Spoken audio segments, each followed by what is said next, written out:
So good afternoon again, everybody. My name is AJ Ehrenstein. I am one of two deans of Beyond Barnard. Today is August 11th, and we are excited to get going with day 2 of Humanities and Arts Graduate School Week. Hope everybody's doing okay this afternoon. And for those of you who joined yesterday, thanks for coming back for day 2. Let's get to it. Our topic for today is the application process. And as always, if you have questions throughout the conversation, please do not be shy about asking. This is, of course, the latest installment of an event that is part of Beyond Barnard's Summer Colloquium, about 75 events that we have hosted throughout the entirety of summer. Hard to believe that summer only has a few more weeks left to it before we actually get back into the 2020-2021 academic year. But I should mention too, and I'll circulate the link after the event tonight, many of our presentations have actually already been posted to our YouTube page. So if you're interested in viewing previous sessions, we'll share the link so that you can see them there. In terms of what we have been doing so far and where we are going this week, here again are the objectives that we are trying to achieve together during Humanities Graduate School Week.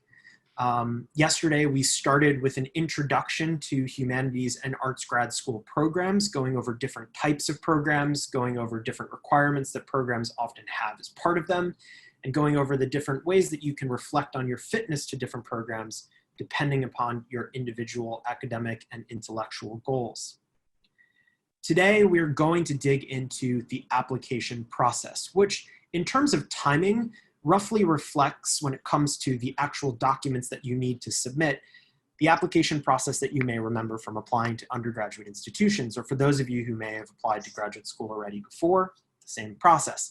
What I'm going to talk today is not just about the real nitty-gritty, nuts and bolts, tactical, logistical things that you need to be considering when you're applying, but also I'm going to try to be responsive to some of the common questions we get about other effective practices that you can pursue outside of just checking the boxes of submitting your documents on time, getting your letters shared by faculty members, and completing your documents.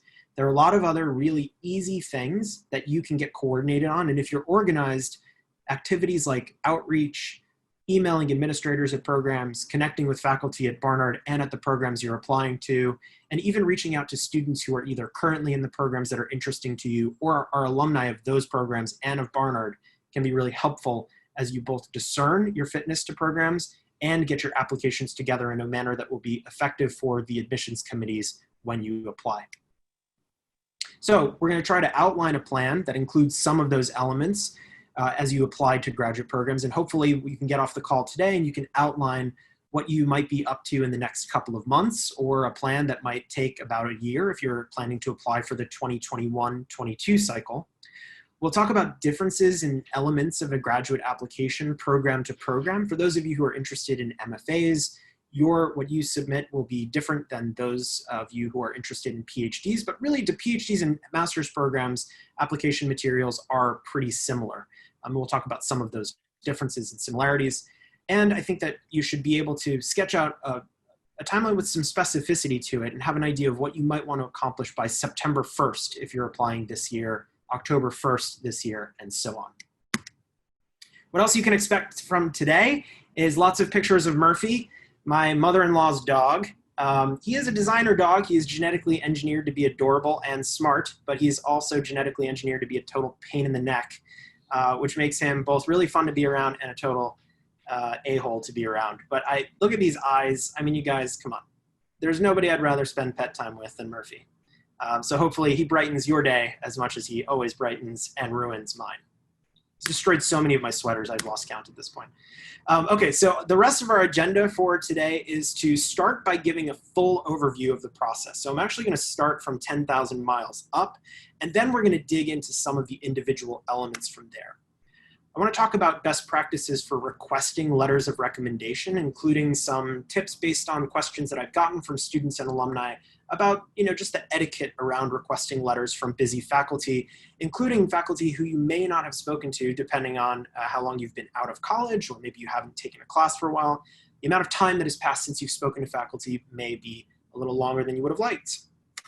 Move on to written materials from there. I'll give a few overview sentiments about the personal statement, but really I'm going to reserve most of my commentary about the personal statement or the statement of research intent or the research statement, basically the anchor document for your applications to graduate school for tomorrow. But for those of you who can't join or who are not planning to watch the recording, I'll talk a little bit about that today. And then I'll also talk about the writing sample. In addition to these kinds of the elements of the application, I do want to talk about what it means to build a community of support throughout the process of applying to graduate school.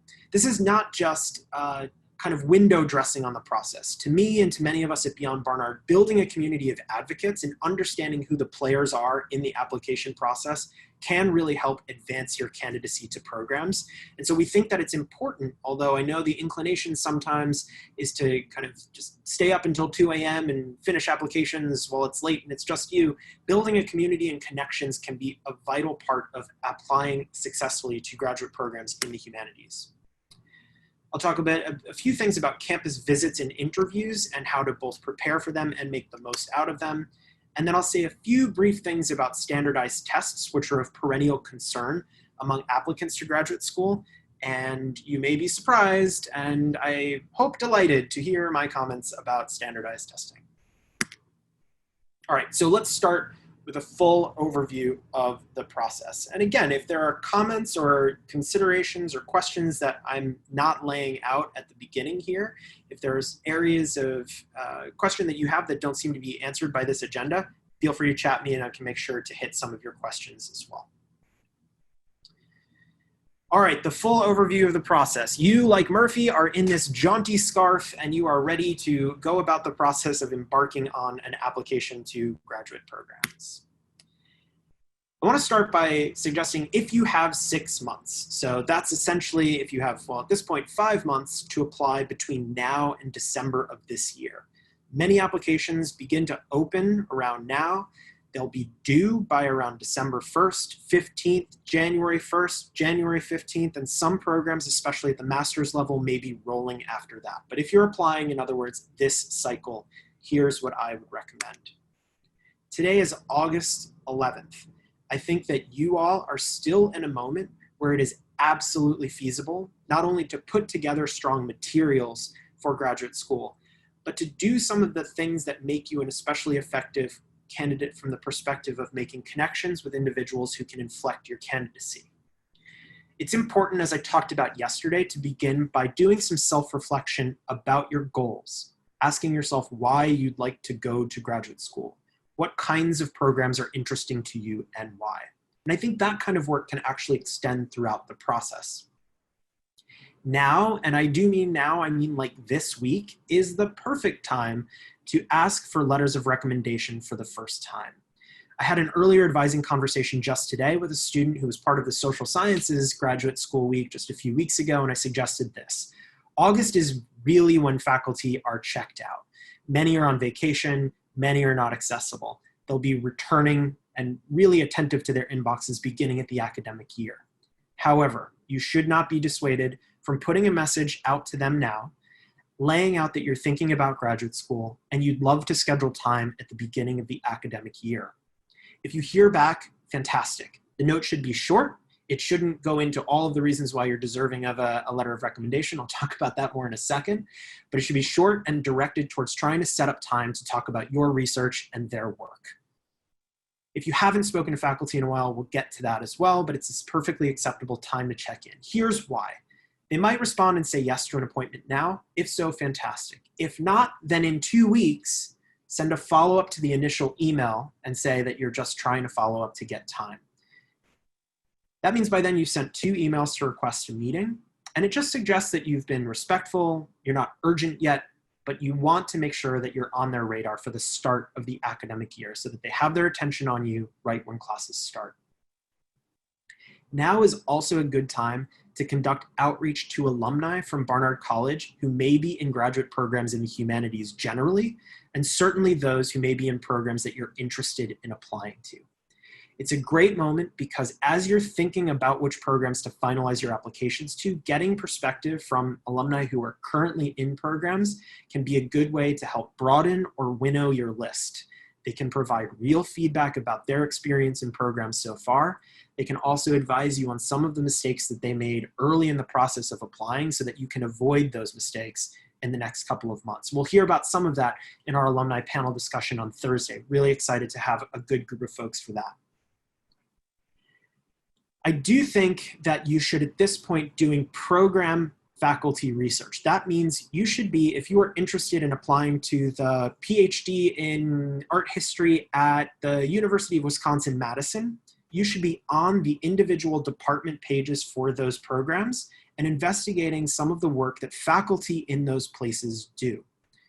We talked a little bit yesterday about where you can look to research programs, and starting with faculty is really good. You can also certainly look at top ranks for programs just to begin with, but keep in mind that you should be flexible. Ranking lists are not the be-all, end-all, and for your specific subfield or program, even if a department is not really, really well ranked, a subfield or cadre of professors in that program may be the exact experts you want to study with. I think at this point you have 20 days before the start of September to do a first draft of a personal statement or statement of research intent. More than any other document, this is what you can be starting work on right now. So again, I recommend that you come for the personal statement best practices workshop tomorrow, but I really want to underline that this is the document that will undergo the most revisions and the most versions between now and whenever you submit your applications.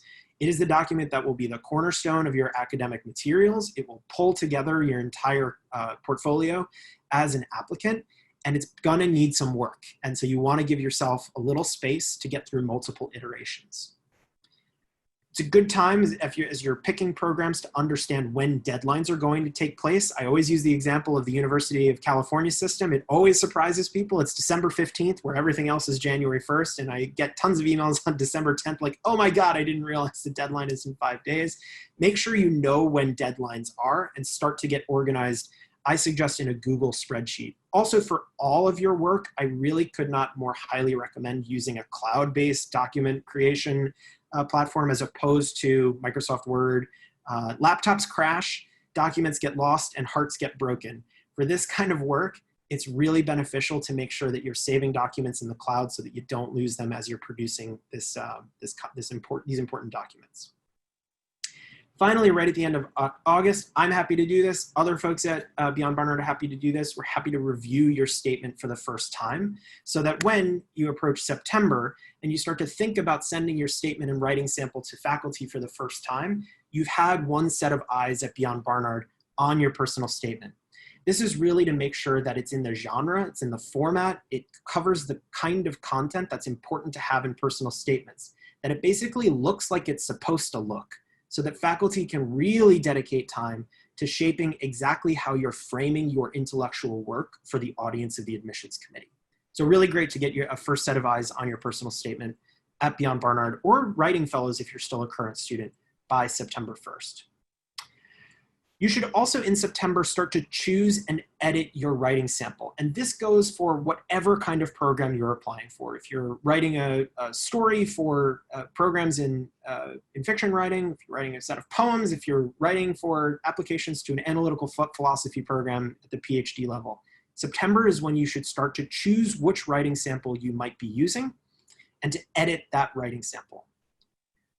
Talk a little bit about what the shape of the writing sample should be, but it should be the best representation of the work that you have done that fits with the program you're applying to. In almost all cases, it's not required that a paper be previously graded. In some cases, applications will ask that you submit a paper with comments on it. I think this is less common than it used to be. So think about how you might revise a paper. Even if you got an A++++ on some seminar paper during your time at Barnard, it is really worth it to revise that paper and make sure that it is in the best possible condition for the programs you're applying to. Another kind of it's not really insider. If you've done this enough, you'll know this, and maybe some of you have heard of this, but I would really recommend that you sign up if you're applying this year for Interfolio in September. Interfolio is what's called a dossier service. They will hold your documents confidentially and then deploy them when you are ready to apply. So for example, as you request letters of recommendation, let's say you're applying to 9 schools, You don't have to tell your faculty advisors to send their letters of recommendation to 9 different portals, 9 different addresses, 9 different self-addressed stamped outlets, whatever it is. Instead, you give them one link at Interfolio. They upload their confidential letter to one place, and then you will decide where to send that letter when you finalize your applications to programs. It saves you a ton of time. It does cost money. It is $50. I promise that it is worth it in terms of the amount of time that you save. But it's also exceptionally easy for faculty to navigate. So for those of you who might be worried, you have great faculty, but they're faculty that sometimes space on deadlines, as we all have had encounters. Interfolio is really a way to make sure that it's as easy as possible to get your letters out into space. In September, you should also be studying for and potentially taking standardized tests if you haven't before. And spreadsheet-orama here is basically to say stay organized about deadlines, stay organized about what the steps are, and make sure that you're progressing towards submitting some of the easiest documents to get a handle of. Transcripts, for example. Get that out of the way in September so that you're not chasing down transcripts from the registrar's office at Barnard in December when you're running up against deadlines. In October, the sublime to the ridiculous here. So drafting your CV, that's something that you should get going now, but not completing until October. There's no real urgency. You're not going to edit your CV 100 times. It's going to be a document that's part of your portfolio. I'll send you all a template that you can use to help guide your first creation of a CV. But really, there's no immediate urgency to getting this done. If there are additional essays as part of your graduate school application materials, this can include everything from tell us about a reason why there might be a gap in your education, or if you'd like to explain to us a bad grade or some other hole in your transcript, essays can be written often to address those questions. Increasingly, and I think a real positive development in the last several years of graduate admissions, there's also commonly a diversity statement. The question in the prompt for these kinds of statements is, how will you contribute to a diverse intellectual environment in our program? And I think there are several best practices for approaching them. We can definitely talk about those written materials, especially if there's questions, but this is a very common additional essay that individuals have been increasingly called upon to write. In November, you're going to finalize your sample and finalize your personal statement. At this point, you want to have your documents in the best possible order, and you want to leave enough time between Thanksgiving and admissions deadlines to just make sure that you can start submitting, especially if you have deadlines as early as December 1st. By November, the great news is that you probably have no more standardized tests, wahoo. And increasingly, again, another positive development, especially in the past couple of years, is that the GRE is less and less required. So you will be we should have standardized tests out of the way by November. I suggest confirming deadlines with faculty in November and making sure that they're on track to be submitting letters. And you should also make sure that you're just finalizing all of the mechanical elements of the application. Is there a basic address form that you need to fill out? Is there a basic candidate profile sheet that you have to get submitted? Get that out of the way so that in December, you are ready to submit. I'm going to go over the year-long timeline, but basically it's the same kinds of activities, just distributed over a much more relaxed time frame. I would say one major difference between applying in a year and applying in the next couple of months, especially if you are a current student or are enrolled somewhere in a different graduate program at this point, is you can shape your academic work this coming year so that you are ready to apply next year. So for example, I would pick courses based on faculty who you might want to get letters of recommendation from in the future. I would structure my approach to courses this fall, that is going to office hours, checking in regularly, making it clear to faculty that you are treating their seminar or their class as one that's a priority for you, in such a way that it will be easier for that faculty member to write letters of recommendation for you in the future. There is no reason why you should worry if you haven't done this in the past. Let's say you've been out for a while and that's not how you structured your senior year, for example, but it is something that can be beneficial if you're still enrolled at Barnard. I do also kind of want to call out in the kind of January to March timeframe, if you're thinking about graduate school, but you're also inflected towards like international experience or perhaps English teaching, thinking about a Fulbright next January through March and preparing to apply for that particular fellowship can be a good time to start reflecting on maybe whether you want to apply to that program and graduate school in the same year. So here are some other considerations. This is Murphy climbing all over me, so I couldn't actually get it. It's the best shot I got of him because he was like literally in my face. It's possible, and I would say that this is especially the case in doctoral programs in the humanities, that your application process will take more than one time around the track. You may have to, in other words, apply twice to get into the program that you want to. In many cases these days, applications for doctoral programs may, if you are deferred, automatically be considered for entrance into that same institution's master's program first. In other words, the institution may say, we think you're a strong enough candidate for the master's program right now. We can't admit you to a doctoral program yet. That's totally okay. You have a decision to make. And I would say be gentle with yourself on your expectations for getting into especially narrowing numbers of slots for top programs. It can take more than one try to get into graduate school in these programs. It's totally normal, and I would always recommend that if you don't get into programs, you should follow up with faculty, let them know what the outcome was, let them know that you're excited about applying again, and we will absolutely be there to support you the next time around. It's possible that in the course of applying, you may change your mind.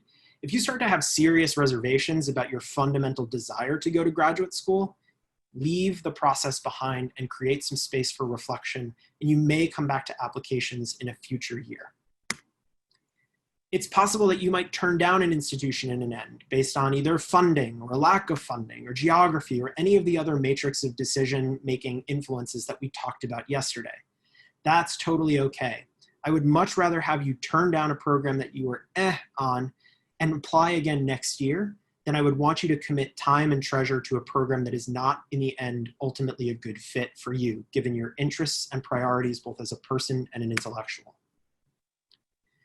It's possible you might see this timeline and want to take a year of your own accord.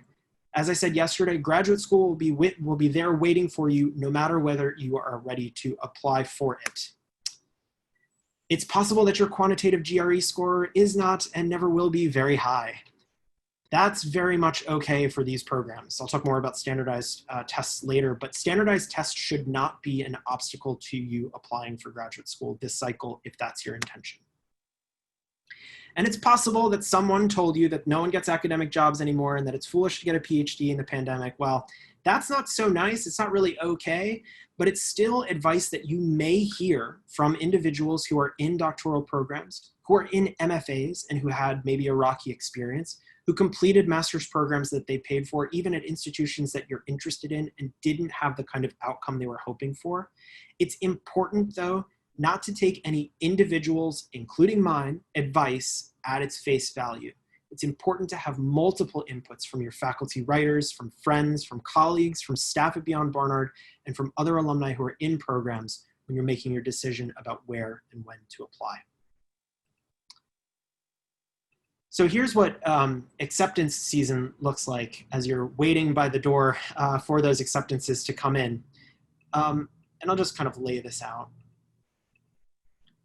So PhD acceptances come very quickly. Programs have gotten exceptionally competitive with each other, and typically the review period is very, very short.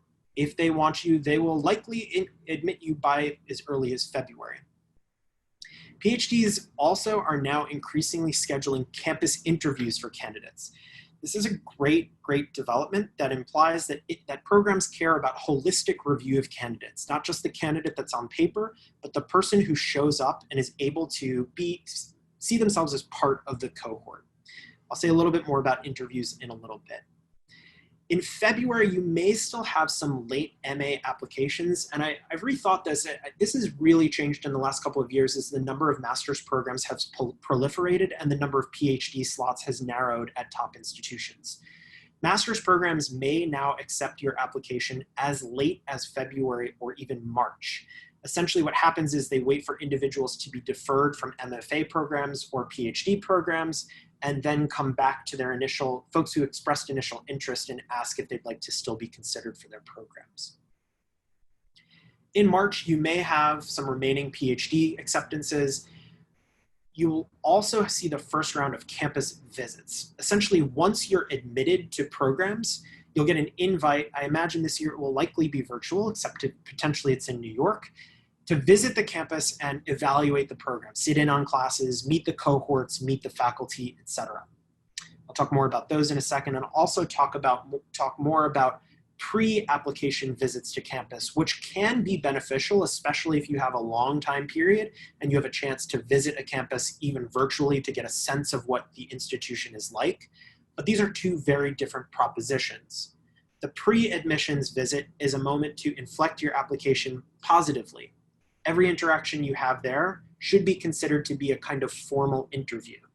It should be considered an opportunity to distinguish yourself for a faculty member, or maybe a student at a program where students actually have input into the application review process, also more common. The latter, you've already been admitted. You have the opportunity to accept. In this case, your job as an admitted student is to think about how you want to project yourself in a first impression type of way. How do you want to set the tone for yourself as a graduate student in that program? By April, decisions will be due for almost all types of programs, from MFAs and MAs to PhDs. This year, for example, even during the pandemic, we saw admissions decisions, or rather acceptances decisions, pushed to no later than I saw about April 20th to April 25th. By May, most waiting lists are emptied. Master's programs may keep their waiting lists open throughout the summer, but you'll mostly have an idea of where you are admitted by May for sure. The rolling deadlines for some applications to some types of programs may remain open as well. I should note that this is mostly the timeline for programs in the United States across masters and PhDs. Some British institutions will be much, much later.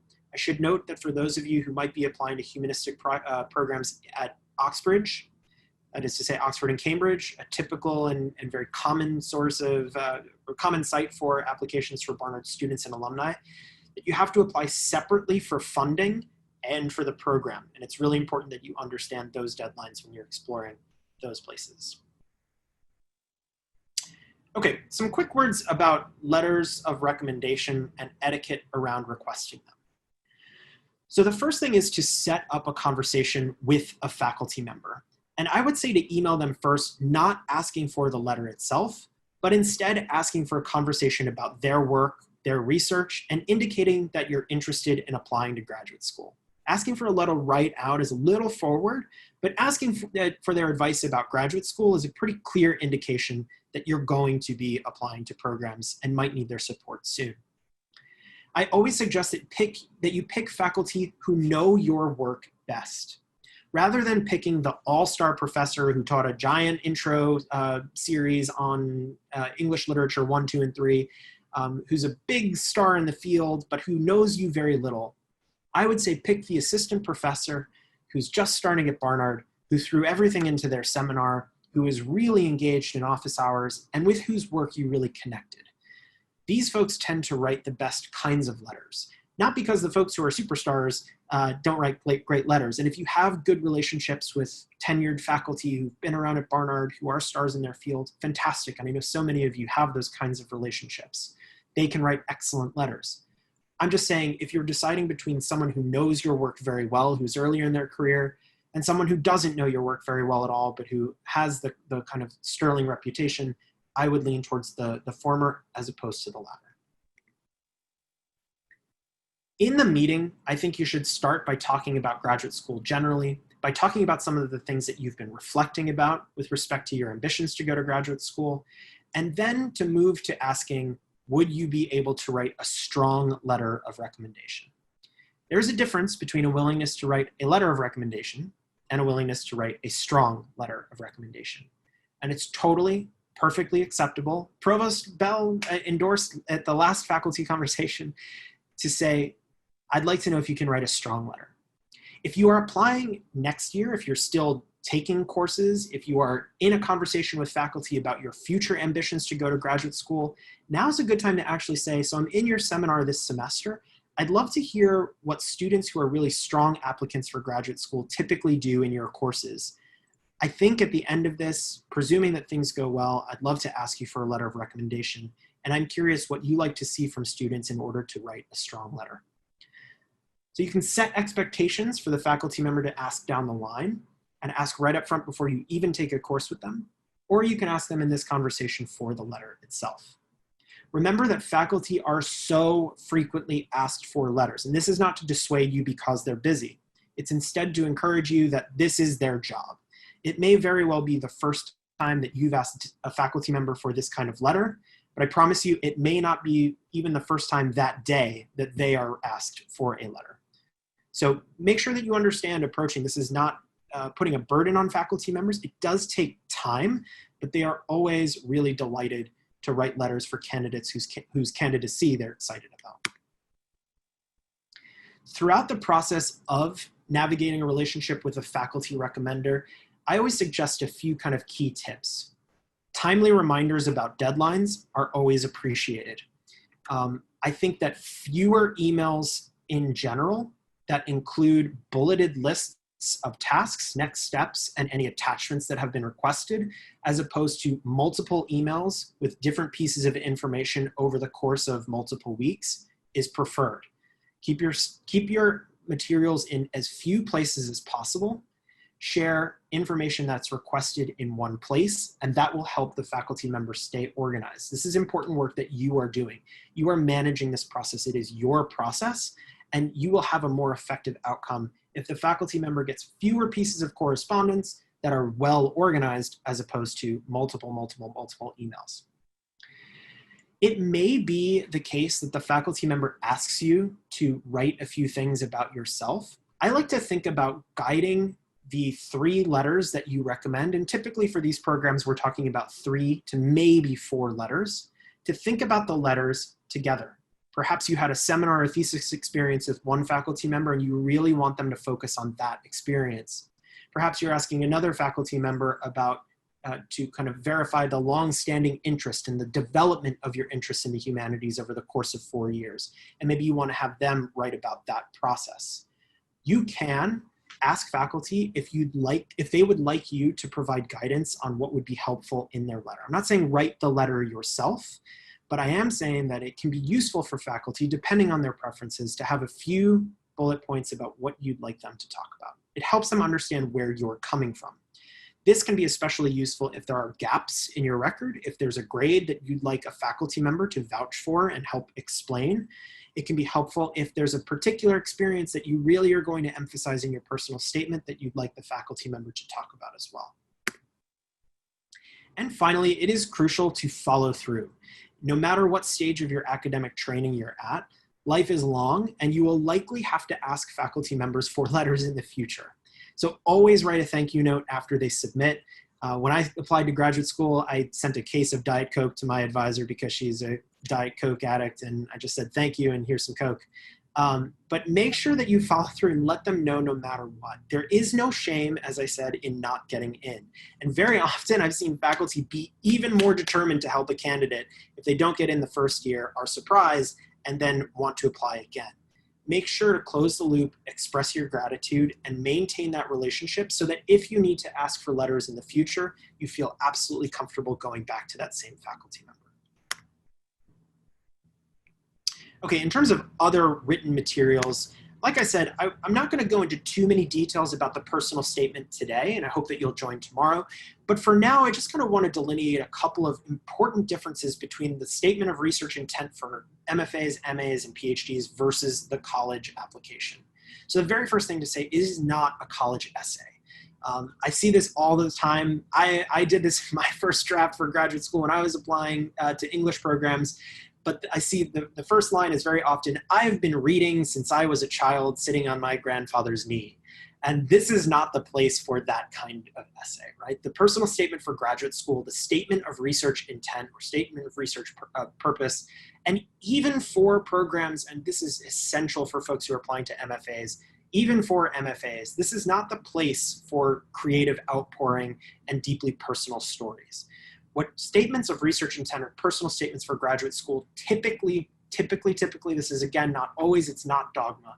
What they typically privilege is your development as a person through the lens of your scholarly or creative work. So you need to talk about your formation as a candidate for graduate school and answer the question, who are you as a scholar and why is graduate school necessary for you right now to continue to develop in your essay? So it's not about pithy hooks. It's not about drawing the reader in with a compelling narrative, as much as it is showing the reader that you are a compelling graduate school candidate through specific walking through of your intellectual and potentially creative work. All right, so these statements are typically short. They're demanding between 500 and 1,000 words, typically clock in around 750 to 800, tracing your intellectual and personal development through your scholarly or creative work, and really addresses the question of why you're a good fit for not only graduate school, but this particular institution. So the more you can say substantively about why you want to go to the University of Montana's creative nonfiction program, why you want to enroll in the art history PhD at Indiana University or the film studies program at the University of Illinois, the more you can say about real reasons for that specific fit is important. The last thing I'll say here is that no one will hold you to what you promised to study in graduate school. This is one of the weird tricks about the statement of purpose or the personal statement. You are being asked to show that you can articulate what it could mean to be a graduate student. You will be asked to show that you understand what graduate level research looks like in the form of a project that you propose. You'll tell them what you think you might like to study in graduate school. But no one will ever pull out your personal statement once you're in the program and said you were going to study 17th century ceramics and you're studying 18th century ceramics, how dare you fool us, right? No one will ever take your personal statement out again and say, you committed to this, we need you to do this. Instead, you are performing as a scholar. You are proposing a project that may evolve over the course of an MA, an MFA, or a PhD. The writing sample, by contrast, is 20 to 25 pages typically of your absolute best writing. This paper should not just demonstrate that you wrote a really strong paper for a Barnard class. Instead, it should show that you understand how to structure an academic argument using the specific rules of your discipline at the graduate level. So that means going back through papers that you have written, making sure that they are well structured, and I would suggest taking a look at journal articles in JSTOR or EBSCO, and for alums on the call, I know there are alumni here, you retain access to JSTOR through Alumni Access at Columbia, and you can actually access a great deal of humanistic journals using your credentials. Take a look at how humanistic papers are structured in your field. If you're still writing a thesis or you're in seminars right now, be attentive to the way that scholars make arguments in journal articles, and ask whether your papers roughly fit into that kind of conversation. So what they're evaluating is not your fluidity of prose as much as it is your ability to understand how a 20 to 25 page paper, a 20 to 25 page academic argument is structured in your discipline. So like I said, you should be revising papers that you've written before in consultation with your advisor to make sure that they're providing input about how at the graduate level versus at the undergraduate level, or if you're inflected towards graduate school, your paper should be structured.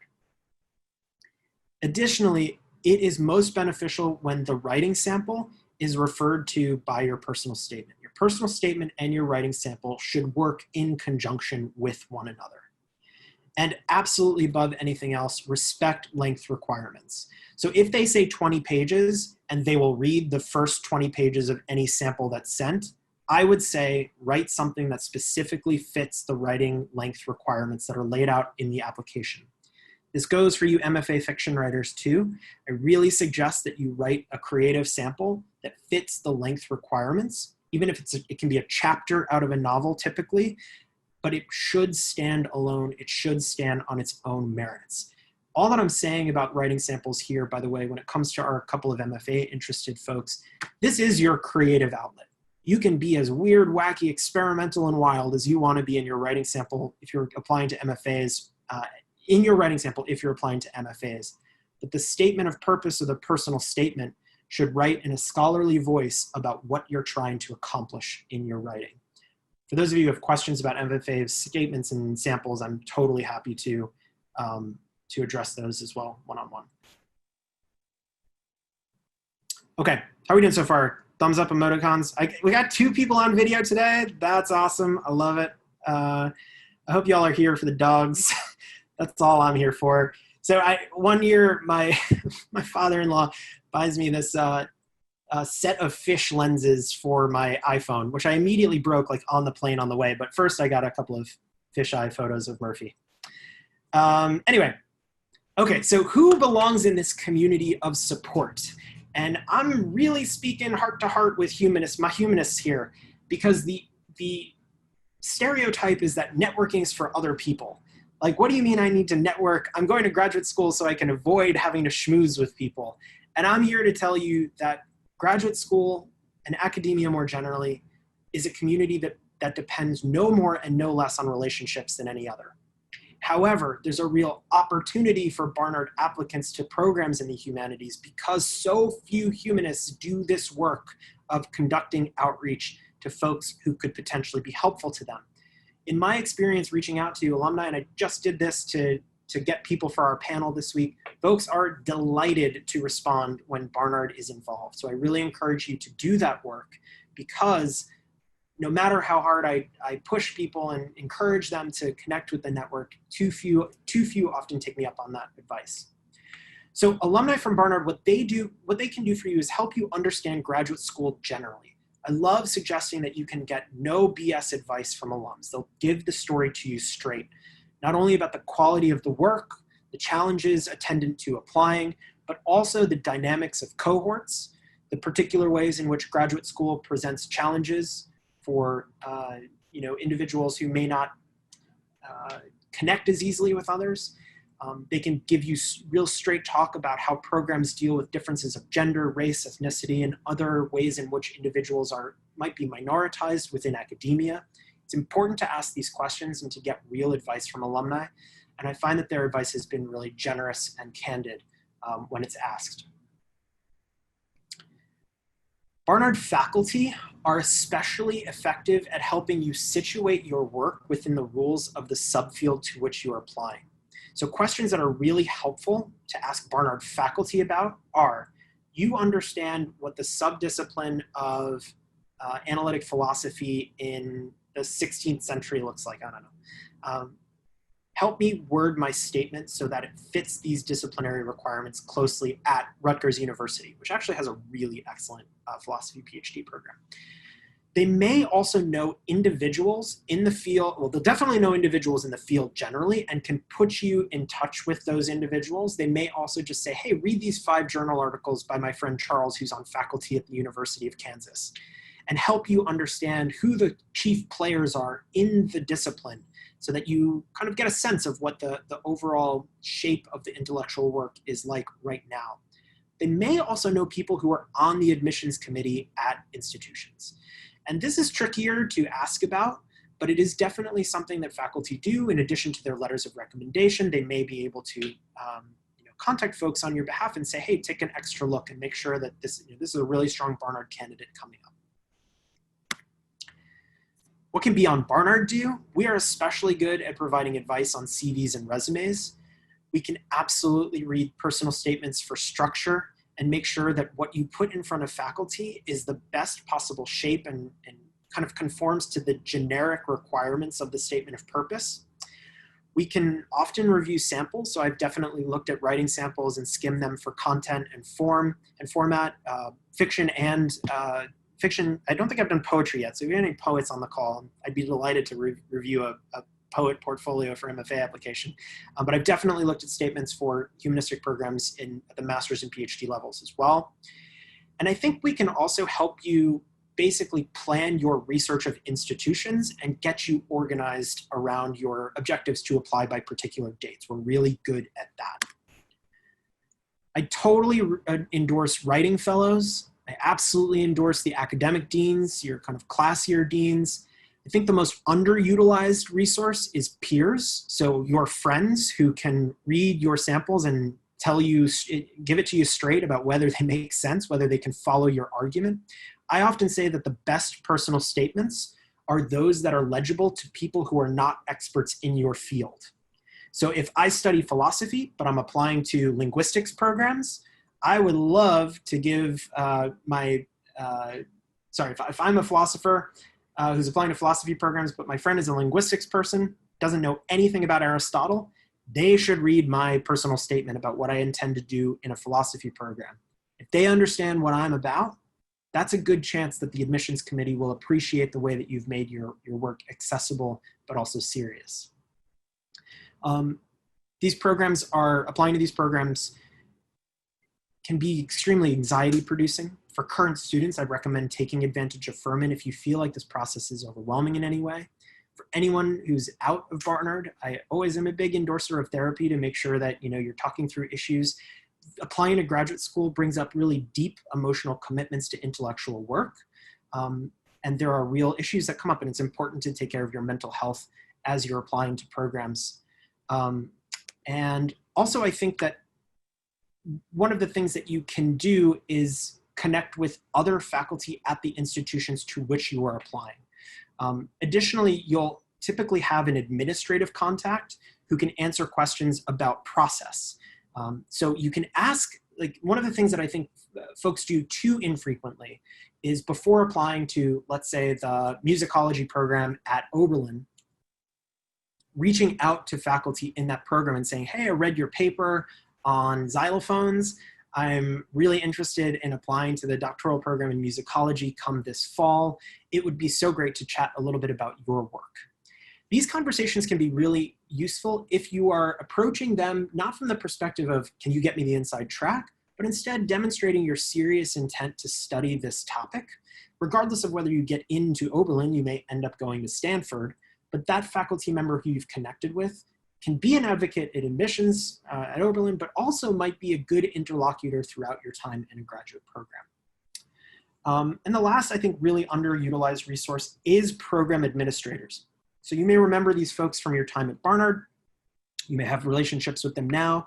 The faculty are the faculty, the admins do the labor of process, administration, support.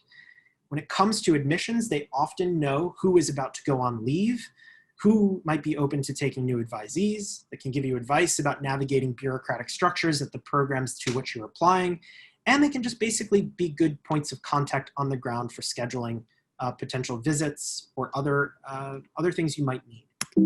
They're also typically really friendly. All right, campus visits, interview days, and accepted days. Like I said, campus visits are great opportunities pre-application to schedule time with faculty to talk about their work, to talk about your research interests, and to express your interest in the institution generally. You should know that in these situations, you're being assessed as a prospective student, not an admitted candidate. So it's important to be, I would say, a little bit, not necessarily formal, but just to realize that this is still a stage where anything you say or do can be used in the conversation about your candidacy for admissions. This includes conversations with students and with administrators. As I said before, and I should have clarified that I think this is a really positive development too, especially in humanities programs, students play a more and more active role in selecting cohorts. Sometimes it's informal in talking to faculty about particular interactions. Sometimes it's much more formal and they're actually members of students on the admissions committees. Again, this is just suggests that we're moving towards more holistic review by students who understand the culture and cohorts. And I think it's probably good, but if you're visiting campus, you should know that students may have say over your candidacy. I would say that if there is an opportunity to visit, you should try to take advantage of that opportunity, even if it is virtual.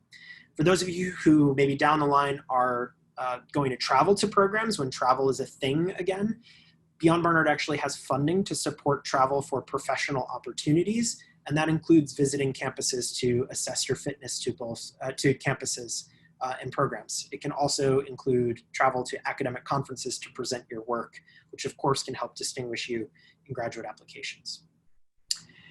When it comes to interviews, which I said are increasingly common, make sure that you are assessing them while they are assessing you. This is good practice for job interviews, but just understand that when you are being interviewed, this is a great chance to ask real questions that help you get information about the culture of the cohort, about the dynamics of the faculty, and about the overall cultural landscape of the program.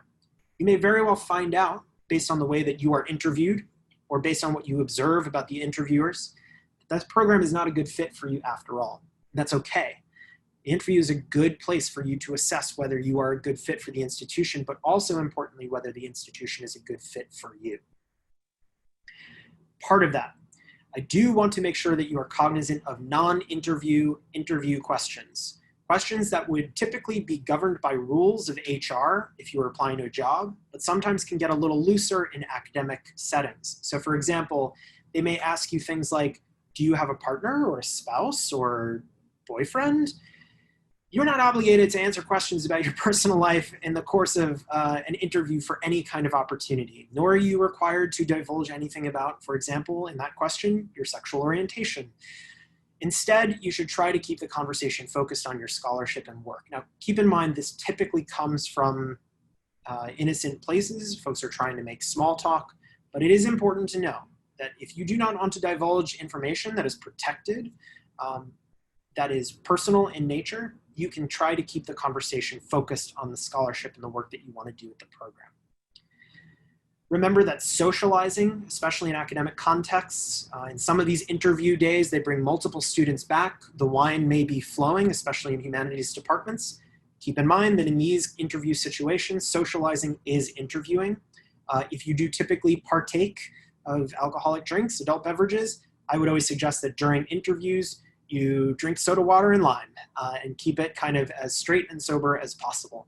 If you don't drink, that's totally fine. It's totally socially acceptable, obviously, and I would recommend that you don't choose the interview day to have your first glass of wine in a while. Finally, admitted students day, and this is a really important part of the process. It's part of the social experience of graduate school. It is also a place where I've seen many individuals who are admitted to programs get themselves into trouble from day one of their formal participation in programs. You're in, great, congratulations, you're so excited. The 6th-year PhD students want to take out all of the first-year MA students, and now you're in a kind of socially complicated situation. It's important to be mindful in these, and this goes for every first-year graduate student I've ever seen. There are power dynamics at play as soon as the interview, of course, but in admitted students day as well. It would be my recommendation, should you be admitted to graduate programs and get to go on some of these admitted students day, that you just realize that the impression that you're making in these forums is often your first professional experience in the context of this program.